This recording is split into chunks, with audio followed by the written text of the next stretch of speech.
지방선거 이후 잠시 잠잠했던 정치 뉴스가 다시 바쁘게 쏟아지고 있습니다. 이유는 전당대회, 즉 여야 모두 당의 새로운 지도부를 뽑는 과정이 시작됐기 때문인데요. 정당의 중심에 서 있는 당대표는 과연 어떤 일을 하는 자리일까요?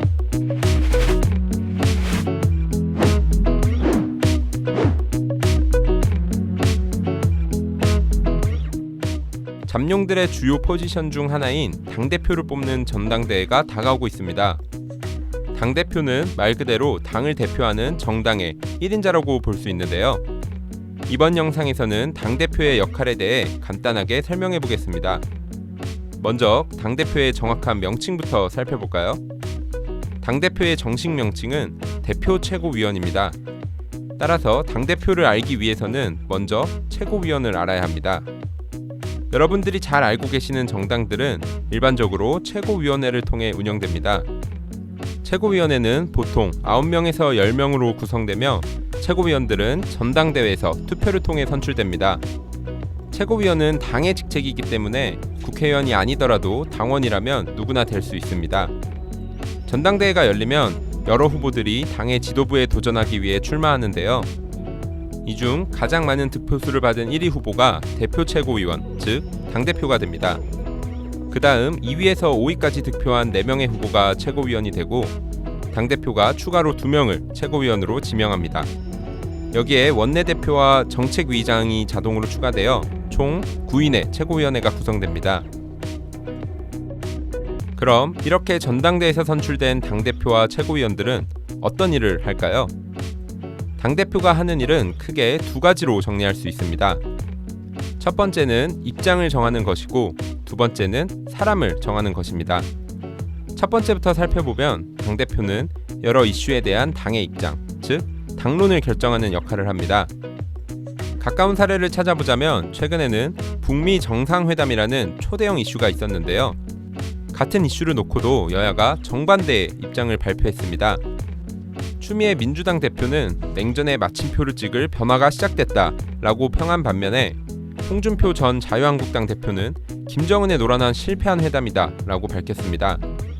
이처럼 당대표는 더 많은 유권자들이 공감하고 지지할 수 있도록 주요 이슈에 대한 당의 입장을 결정하고 발표합니다. 두 번째로 당대표는 사람을 정하는 일을 합니다. 당대표에게는 주요 당직자 임명 추천권과 공직선거 후보자 추천권이 주어지는데요. 여기서 드디어 당대표의 가장 강력한 권한인 공천이 나옵니다. 공직선거에는 대통령 선거, 국회의원 선거, 지방자치단체장 선거가 있는데 이 중 공천의 꽃은 국회의원 선거입니다.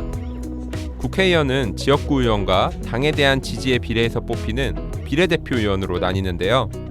당대표는 해당 지역구에 누가 후보로 나갈지 또 비례대표 순서는 누구부터 받을지 결정하는 데 막강한 영향력을 행사합니다.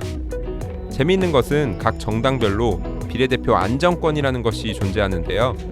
예를 들어 지난 20대 총선 기준으로 새누리당 15번, 민주당 8번, 국민의당 5번까지 안정권으로 예상되었습니다.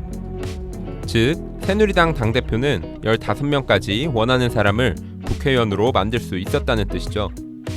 물론 당에서는 보통 공천위원회라는 조직을 구성하고 합의된 기준을 통해 후보를 결정하지만 당대표는 공천 룰을 변경하거나 별다른 절차 없이 후보를 직접 임명하는 이른바 전략공천을 통해 본인이 원하는 사람을 후보로 정할 수 있습니다.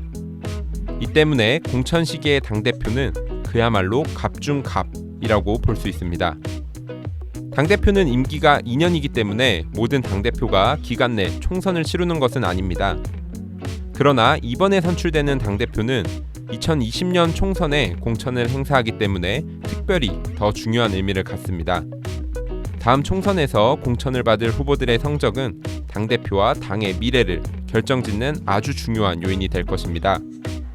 이번 영상에서는 당을 이끄는 지도부인 최고위원회 그리고 당대표에 관해 설명드렸습니다. 다음 영상에서는 성공하는 당대표가 되기 위해 필요한 능력에 대해 리뷰해보겠습니다. 영상이 재미있으셨다면 구독하기와 좋아요 꾹 눌러주시고요. 유권자 A의 요점 정리 다음 영상에서 찾아뵙겠습니다.